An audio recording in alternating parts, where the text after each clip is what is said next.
మన భారతదేశంలో ఒక సంవత్సరంలో సగటున క్యాన్సర్ కేసులు ఎన్ని నమోదు అవుతున్నట్టు, సో ఎంతమంది చనిపోతున్నారు అందులో? India's population is $1.54 billion, ma'am. 1.45 million new cancer patients diagnosed చేయబడుతున్నాయని అంచనా. భారతదేశంలో ఈ అంచనా కన్నా 2-3 రెట్లు ఎక్కువగా ఉంటుందని సైంటిస్టులు నమ్ముతున్నారు. మన బాడీలో క్యాన్సర్ కణితులు ఏ రకంగా ఫామ్ అవుతాయి, ఎలా స్ప్రెడ్ అవుతుంది? క్యాన్సర్ అంటే ఏంటండి? మన బాడీలో ఉన్న కోట్లాది కణాల్లో ఏదో ఒక కణం అప్రతిహితంగా పెరిగిపోవటాన్ని క్యాన్సర్ అంటాం. దానికి అదే రక్త ప్రసారం పెంచుకుంటూ రక్తం నుంచి ఎన్ని సంవత్సరాలకి అది బయటపడుతుందని అంటారు? ఎందుకు మనం దాన్ని తెలుసుకోలేకపోతున్నాం? క్యాన్సర్ ఎంత వేగంగా పెరుగుతుంది అనేది ఎవరు ప్రెడిక్ట్ చేయలేరు. కొన్ని క్యాన్సర్స్ వేగంగా పెరుగుతాయి, కొన్ని స్లోగా పెరుగుతాయి. సో క్యాన్సర్లో 2 things ఆర్ ఇంపార్టెంట్ అండి ట్రీట్మెంట్ ఇచ్చేటప్పుడు. ఒకటి దాని గ్రోత్ పొటెన్షియల్, రెండోది అమీర్పేట తీసుకుందాం. అక్కడ 100 మంది 80 సంవత్సరాల వయసున్న స్త్రీలు కనుక ఉన్నట్టయితే అందులో 10 మందికి బ్రెస్ట్ క్యాన్సర్ ఉండి ఉంటుంది. అదే 90 ఏళ్ల వయసున్న స్త్రీలు 100 మంది ఉన్నారనుకోండి.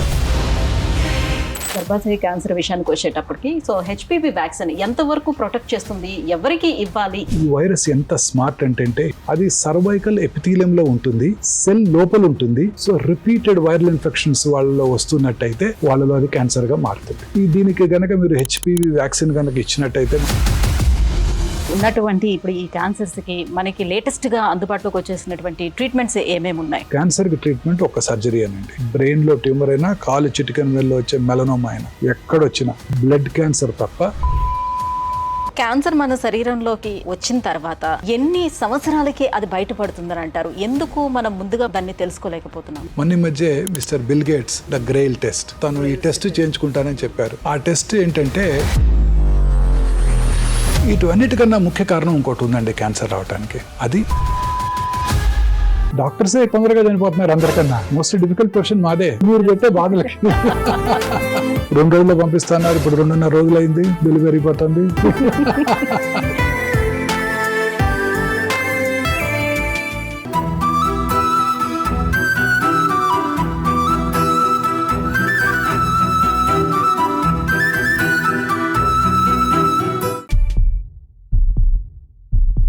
Hello sir. నమస్తే అండి. సార్, మన భారతదేశంలో ఎక్కువ మరణాలు మొదట గుండెపోటుతో ఎక్కువ మంది చనిపోతూ ఉంటే తర్వాత ప్లేస్లోనే క్యాన్సర్తోనే ఎక్కువ మంది చనిపోతున్నారని చెప్తున్నారు. సో ఒక సంవత్సరంలో సగటున క్యాన్సర్ కేసులు ఎన్ని నమోదు అవుతూ ఉన్నట్టు, సో ఎంతమంది చనిపోతున్నారు అందులో? India's population is $1.54 billion, ma'am. ICMR, Indian council for medical research, New Delhi 2022 వారి ఎస్టిమేట్ ప్రకారం భారతదేశంలో 1.45 million new cancer patients diagnose చేయబడుతున్నాయని అంచనా. కానీ డాక్టర్స్ అండ్ సైంటిస్ట్ బిలీవ్ ఇది చాలా అండర్ రిపోర్టెడ్ అని.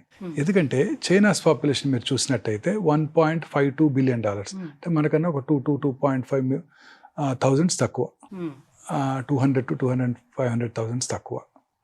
బట్ చైనాలో వచ్చే న్యూ క్యాన్సర్ పేషెంట్స్ ఎన్నో తెలుసా అండి? 4.5 మిలియన్, మనకన్నా 3 times ఎక్కువ. ఎందుకని అంత? ప్రాబబ్లీ ఇండియాలో cancer is not a notifiable disease. ఇప్పుడు ఉదాహరణకి పొద్దున్నే నేను ఒక కరోనా పేషెంట్ చూశాను అనుకోండి, ఇవాళ వెంటనే నేను నోటిఫై చేయాలి మున్సిపల్ అథారిటీస్కి, ఇవాళ కరోనా కేసు చూశాను బై లా. అదే ఇవాళ మార్నింగ్ 2-3 క్యాన్సర్ పేషెంట్, కొత్త పేషెంట్ చూసినా నేను ఎవరికి నోటిఫై చేయాల్సిన అవసరం లేదు, వాళ్ళని సక్రమంగా ట్రీట్ చేస్తే చాలు. So it is not a notifiable disease. కాబట్టి అందరూ నోటిఫై చేయకపోవటం వలన క్యాన్సర్ సంఖ్య తక్కువగా చూపించబడుతుందని అందరూ నమ్ముతున్నారు. భారతదేశంలో ఈ అంచనా కన్నా 2-3 రెట్లు ఎక్కువగా ఉంటుందని సైంటిస్టులు నమ్ముతున్నారు. చాలా చోట్ల క్యాన్సర్ని నోటిఫై చేసే సదుపాయం లేదు. ఇప్పుడు ఇవన్నీ కూడా ట్యూమర్ రిజిస్ట్రీ నుంచి తీసుకునే data. Madras metropolitan tumour registry, New Delhi, Bengaluru, Calcutta. In fact హైదరాబాద్లో ట్యూమర్ రిజిస్ట్రీయే లేదు. హైదరాబాద్లో పాపులేషన్ బేస్డ్ ట్యూమర్ రిజిస్ట్రీ లేదు, only hospital based tumour registries ఉన్నాయి. పాపులేషన్ బేస్డ్ ట్యూమర్ రిజిస్ట్రీస్ అంటే మొత్తం హైదరాబాద్లో ఉన్న అన్ని ల్యాబ్స్, అందరు డాక్టర్స్ని కవర్ చేసి వాళ్ళందరి దగ్గర నుంచి నెంబర్ ఆఫ్ క్యాన్సర్ పేషెంట్స్ తీసుకొని కొన్ని రిపిటేషన్స్ ఉంటాయి. ఇవాళ ఎక్కడికి వస్తారు, రేపు ఇంకో చోటకి వెళ్తారు, వాటన్నిటిని కంప్యూటర్లో తీసివేసి డేటా ఇవ్వాలి. అలాంటి పాపులేషన్ బేస్డ్ ట్యూమర్ రిజిస్ట్రీ లేదు మనకి. సో ఇది గ్రాస్లీ అండర్ రిపోర్టెడ్. సైంటిస్టులు అందరూ నమ్మేది ఏంటంటే భారతదేశంలో minimum 3 to 4 million new cancer patients ప్రతి సంవత్సరం డయాగ్నోస్ చేయబడుతున్నాయని అంచనా. ఒకప్పుడు క్యాన్సర్ అని అంటే మనకి ఎక్కువగా అందరికీ తెలిసేది ఏంటంటే బ్లడ్ క్యాన్సర్, లుకేమియా, ఇది మాత్రమే తెలుస్తూ ఉండేది. ఇప్పుడు ప్రతి బాడీలో ఉన్న ప్రతి అవయవానికి క్యాన్సర్ కంతులు అనేవి వస్తూ వెరీ ఉన్నాయి. ట్రూ. సో ఎందుకు అలా పెరిగిపోతూ వెళ్ళిపోతుంది అంటారు? ఏంటి రీజన్ అయి ఉండొచ్చు? మన బాడీలో క్యాన్సర్ కణుతులు ఏ రకంగా ఫామ్ అవుతాయి, ఎలా స్ప్రెడ్ అవుతుంది? టూ థింగ్స్ అండి. ఫస్ట్ ఈజ్ క్యాన్సర్ ఎలా ఫార్మ్ అవుతుంది, రెండోది ఎందుకు అవుతుంది. క్యాన్సర్ అంటే ఏంటండి, మన బాడీలో ఉన్న కోట్లాది కణాల్లో ఏదో ఒక కణం అప్రతిహితంగా పెరిగిపోవటాన్ని క్యాన్సర్ అంటాం. ఈ బాడీలో రెగ్యులేటరీ మెకానిజమ్స్ ఉన్నాయండి. గ్రోత్, ఇప్పుడు ఉదాహరణకి మన చిన్నప్పుడు నోస్ ఇంత ఉండేది, ఇప్పుడు ఇంత పెద్దదైంది, ఇంకా పెరగలేదే, కంటిన్యూస్గా పెరగలేదే. బాడీలో రెగ్యులేటరీ మెకానిజమ్స్ ఉన్నాయి. నోస్ ఇంతవరకే పెరుగుతుంది, లిప్స్ ఇంతవరకే పెరుగుతాయి, చిన్నప్పుడు చెవి చిన్నదిగా ఉండేది ఇక్కడ తాగిపోయింది, ఏనుకేమో బాగా పెరిగిపోతుంది. అట్లా రెగ్యులేటరీ మెకానిజమ్స్ ఉన్నాయి. ఆ రెగ్యులేటరీ మెకానిజమ్స్ని ఓవర్కమ్ చేసి ఈ కణజాలం పెరిగిపోవటాన్నే క్యాన్సర్ అంటారు. ఇప్పుడు బాడీలో ఏదో ఒక కణం, లివర్లో ఉన్న కణం కానివ్వండి, ఐబాల్లో ఉన్న కణం కానివ్వండి, బ్రెయిన్లో కానివ్వండి, ఎక్కడో చోట బ్లడ్లో ఉన్న కణం కానివ్వండి, అది డివైడ్ అవుతూనే ఉంటుంది. ఒక కణం 2 అవుతుంది, 2 4 అవుతాయి, 4 8 అవుతాయి, 8 16 అవుతాయి. దానికి అదే రక్త ప్రసారం పెంచుకుంటూ, రక్తం నుంచి ఆహారం తీసుకుంటూ పెరిగిపోతూనే ఉంటుంది. పెరగటమే కాకుండా అదే రక్తనాళాల ద్వారా శరీరంలో ఇతర భాగాలకు కూడా పాకుతూ ఉంటుంది. అది క్యాన్సర్. ఇలా పాకుతూ ఉండే స్వభావం కలిగిన ఈ పెరుగుతూ ఉండే గడ్డల్నే మనము క్యాన్సర్ అంటాం. క్యాన్సర్ అంటే గ్రీకు భాషలో పీత అని అర్థం. మనం తెలుగులో పీత అంటాం, ఇంగ్లీష్లో క్రాబ్ అంటాం. గ్రీకు దేశస్తులు వాళ్ళ భాషలో క్యాన్సర్ అంటే పీతలు తినావా అనే బదులు క్యాన్సర్ తినావా అని అడుగుతారు వాళ్ళ దేశంలో వాళ్ళు. సో వారఫలాల్లో కూడా క్యాన్సర్ బొమ్మ పక్కన పీత బొమ్మే ఉంటుంది. తెలుగులో కర్కాటకము అంటాం. సో ఇప్పుడు క్యాన్సర్ మన శరీరంలోకి ప్రవేశించిన తర్వాత, వచ్చిన తర్వాత ఎన్ని సంవత్సరాలకి అది బయటపడుతుందని అంటారు? ఎందుకు ముందుగా దాన్ని తెలుసుకోలేకపోతున్నాం? We really don't know ma'am. Cancer ఎంత వేగంగా పెరుగుతుంది అనేది ఎవరు ప్రెడిక్ట్ చేయలేరు. అందుకే ఒక సీనియర్ సర్జను ఇలా అన్నారు, the unpredictable biological behaviour of the cancer makes the most predictable treatment unpredictable. అతి ఎర్లీ స్టేజ్లో కనుక్కున్నా చాలాసార్లు జబ్బు తిరిగి వస్తూ ఉంటుంది మనం ఖచ్చితమైన వైద్యం చేసినప్పటికీ. So nobody can predict. ఎందుకు అది వేగంగా పెరుగుతుంది? కొన్ని కణాలు, కొన్ని క్యాన్సర్స్ వేగంగా పెరుగుతాయి, కొన్ని స్లోగా పెరుగుతాయి. దాన్నే క్యాన్సర్ పెరిగే స్వభావాన్ని గ్రేడ్ అని కూడా అంటుంటారు. దాన్నే malignant potential of the cancer అని కూడా అంటుంటారు. సో అది very important factor in treatment of cancer. So క్యాన్సర్లో 2 things ఆర్ ఇంపార్టెంట్ అండి ట్రీట్మెంట్ ఇచ్చేటప్పుడు. ఒకటి దాని పెరిగే స్వభావం, దాని గ్రోత్ పొటెన్షియల్. రెండోది ఏ స్టేజ్లో ఉంది.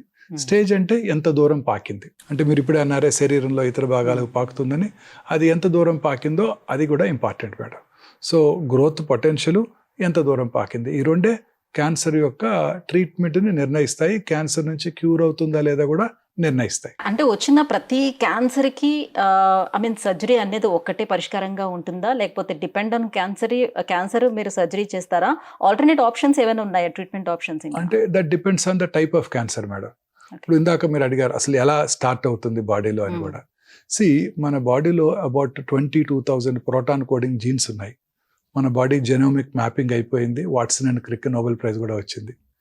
So 22,000 proton coding genes, equally good number of non proton coding genes కూడా ఉన్నాయండి.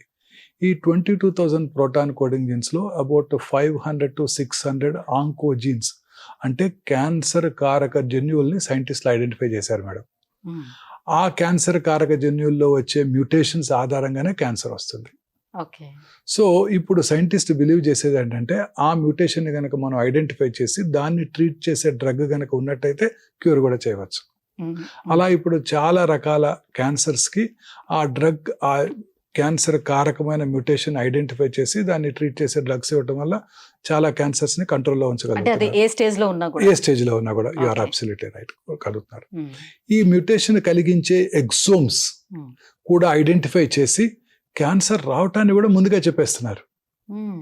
ఇప్పుడు ఇంతకుముందు క్యాన్సర్ వచ్చాకే మీరు అన్నారే క్యాన్సర్ లేట్ స్టేజెస్లోనే కనుక్కుంటాం, క్యాన్సర్ ఎర్లీగా కనుక్కోలేరు, అది ఎంతకాలం పడుతుంది ఇలా పాకటానికి అని కూడా అడిగారు.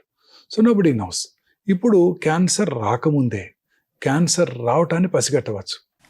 మొన్న మధ్య మిస్టర్ బిల్ గేట్స్ ఒక పోడ్కాస్ట్లో మిస్టర్ నిఖిల్ కామత్తో, జెరోదా CEO అండ్ కో-ఫౌండర్, వారితో మాట్లాడుతూ తను ఈ టెస్ట్ చేయించుకుంటానని చెప్పారు, ద గ్రెయిల్ టెస్ట్. ఆ టెస్ట్ ఏంటంటే మనం ముందుగానే ఒక చిన్న బ్లడ్ టెస్ట్ కానీ స్వాబ్ టెస్ట్, బకల్ స్వాబ్ టెస్ట్లో ఎగ్జోమ్స్ని ఐడెంటిఫై చేసి ఈ ఎగ్జోమ్సే ఈ జెనెటిక్ మ్యూటేషన్ని ట్రిగ్గర్ చేస్తాయి కాబట్టి వాటిని ఐడెంటిఫై చేసి క్యాన్సర్ రావటాన్ని ముందుగా చెప్పేయచ్చు. అంటే నెక్స్ట్ ఇయర్ నీకు ప్యాంక్రియాటిక్ క్యాన్సర్ వస్తుంది, ఆ పై ఇయర్ నీకు బ్లడ్ క్యాన్సర్ వస్తుంది, ముందే చెప్పగలం. ఓకే, అంటే ఏ అవయవానికి వస్తుంది అనేది కూడా చెప్పేస్తారు. 77 క్యాన్సర్స్ చెప్పగలుగుతాం. ఒక చిన్న ఉదాహరణ చెప్తాను. మీరు ఆ సినిమా చూసారా, వారసుడు అని? విజయ్, దళపతి విజయ్ వారస్. బట్ నాకు గుర్తులేదు. అందులో ఫస్ట్ 5 మినిట్ ఫస్ట్ దానికోసమే చూశాను. ఆ విజయ్ ఫాదర్ శరత్ కుమార్ కి అతని ఫ్రెండ్, క్లోజ్ డాక్టర్ ఫ్రెండ్ ప్రభు వచ్చి చెప్తాడు, నీకు అడ్వాన్స్డ్ ప్యాంక్రియాటిక్ క్యాన్సర్ డయాగ్నోస్ అయింది, నీకు ఓన్లీ 6 months ఆఫ్ లైఫ్ ఉందని. సో ఈ టెస్ట్ కనుక ఆ వారసుడు సినిమాలో మిస్టర్ శరత్ కుమార్ ముందుగా చేయించుకున్నట్టయితే 2 ఏళ్ల ముందే తెలిసిండేది నీ క్యాన్సర్ వస్తుందని. రెగ్యులర్ గా చెక్ చేయించుకుంటూ దాన్ని ఎర్లీగా పట్టుకుంటే క్యూర్ కూడా అయ్యేది. ఇప్పుడు జెనెటికల్ గా ఉన్నది అంటే మన ఫాదర్స్ కి ఎవరికైనా ఉన్నదేనంటే నాకు వచ్చే అవకాశం ఉంటుందేమోనని కొంచెం ముందు జాగ్రత్తతోటి చేయించుకునే వాళ్ళు ఉంటారు, కానీ నార్మల్ పర్సన్స్ ఎంతవరకు అసలు దీని మీద ఇంట్రెస్ట్ చూపిస్తారు? ఎవరు చేయించుకుంటున్నారు? చాలా మంది చేయించుకుంటున్నారు మేడం, వందల మంది చేయించుకుంటున్నారు. మిస్టర్ బిల్ గేట్స్ అదే చెప్పేది, తను రెగ్యులర్ గా చేయించుకుంటానని చెప్తున్నారు ఆయన. So health has become a priority madam world over. అన్నిటినీ కాంకర్ చేసాము. ఇప్పుడు కర్నరీ ఆర్టరీ డిసీజ్ని కాంకర్ చేసాము, ఆ కరోనాని కాంకర్ చేసాము, సెరిబ్రోవాస్కులర్ యాక్సిడెంట్స్ని కాంకర్ చేసాము, ప్లేగు, ఇన్ఫెక్షస్ డిసీజ్ని కాంకర్ చేసాము. ఇక మిగిలింది ఇది ఒక్కటే, క్యాన్సరే. ఏజ్ పెరిగే కొలది క్యాన్సర్ వచ్చే అవకాశాలు ఎక్కువ అవుతున్నాయి. ఎంతో మందిని చూస్తున్నారు, వివిఐపీస్ని, miss Sonali Bendre, Mrs Manisha Koirala, Mr Rishi Kapoor, Mr Irfan Khan, వీళ్ళందరూ కూడా లేట్ స్టేజ్ క్యాన్సరే డయాగ్నోస్ చేయబడ్డారు. అంతదాకా ఎందుకండి, మీరు వాడే iPhone owner Mr Steve Jobs, వారందరూ లేట్ స్టేజ్ క్యాన్సర్లో డయాగ్నోస్ చేయబడి చాలా మంది ప్రాణం కూడా కోల్పోయారు. Mr Steve Jobs, Mr Rishi Kapoor, Mr Irfan Khan. So వాళ్ళందరూ కనుక ఈ టెస్ట్ ముందుగా చేయించుకున్నట్టయితే క్యాన్సర్ అవడానికి పసిగట్టేవాళ్ళం. పసిగట్టినట్టయితే ముందుగా రెగ్యులర్ గా స్క్రీనింగ్ చేయించుకోవడం. ఆ టెస్ట్ ఇప్పుడు మన ఇండియాలో కూడా అవైలబుల్ గా ఉంది. ఎస్,